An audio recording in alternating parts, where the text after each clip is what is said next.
Today, we're diving into a really intense message from a missionary in India. He uses his own incredible life story to break down two huge ideas in his faith: what it truly costs to believe, and the divine power that he says makes that cost, well, not just bearable, but meaningful.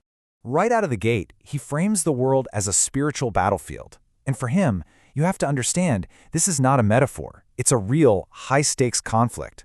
Choosing a side, in his view, means you're basically inviting an immediate and often violent counterattack. So his entire message really boils down to two powerful concepts. First, you've got the cross, which for him means a life of radical sacrifice. And then there's the Holy Spirit, which is the power source that makes that kind of life even possible. It's all about this journey from cost to reward. Now, to kick things off, he doesn't start with some abstract theory or a Bible verse. No, he starts with reality. He wants to ground this whole discussion in the very tangible and often brutal price of belief in certain parts of the world. He actually shows news footage of Christian villages and churches literally being burned to the ground. And the point he's making is crystal clear.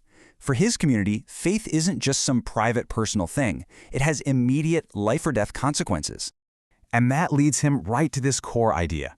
The concept of a price is absolutely central to everything he's about to say.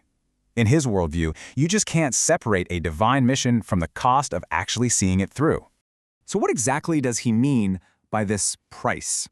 He uses this incredibly powerful metaphor, the cross, which is obviously central to Christianity, but he gives it a very specific, very personal definition. Okay, so his definition of the cross is so important to get. It's not just a symbol of something that happened 2,000 years ago. For him, it is an active, daily principle of total surrender. We're talking about letting go of your personal dreams, your career, even your attachments to family, all to follow what he believes is God's plan.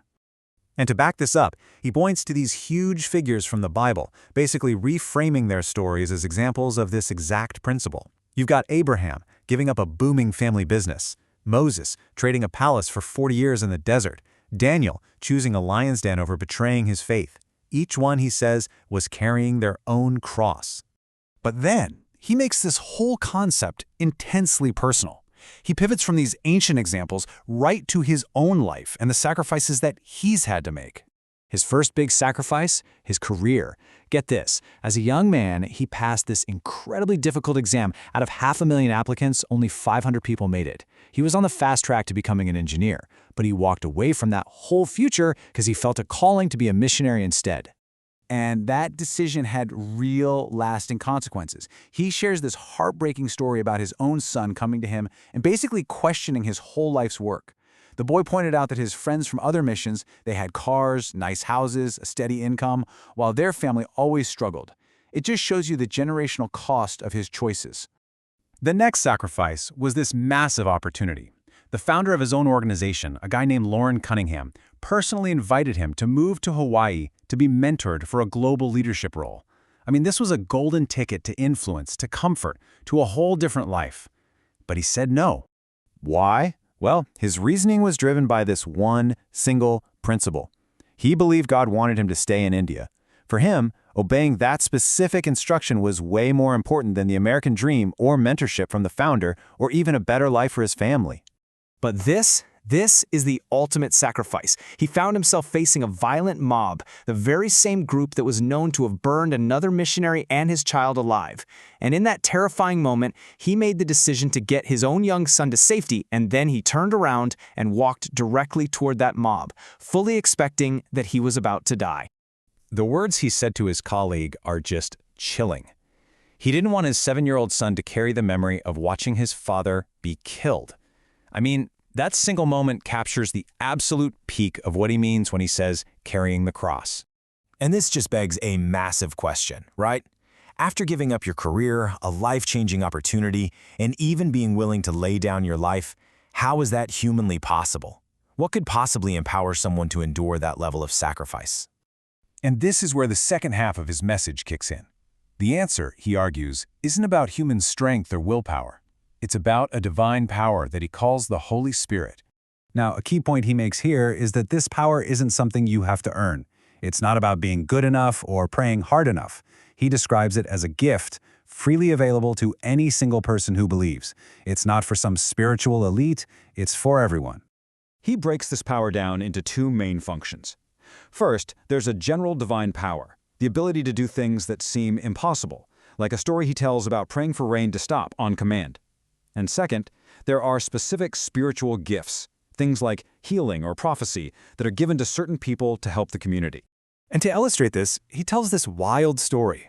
A businessman in his church had a huge amount of money stolen. After the church prayed about it, the thief actually came back and returned all the money. Why? Because he was terrified.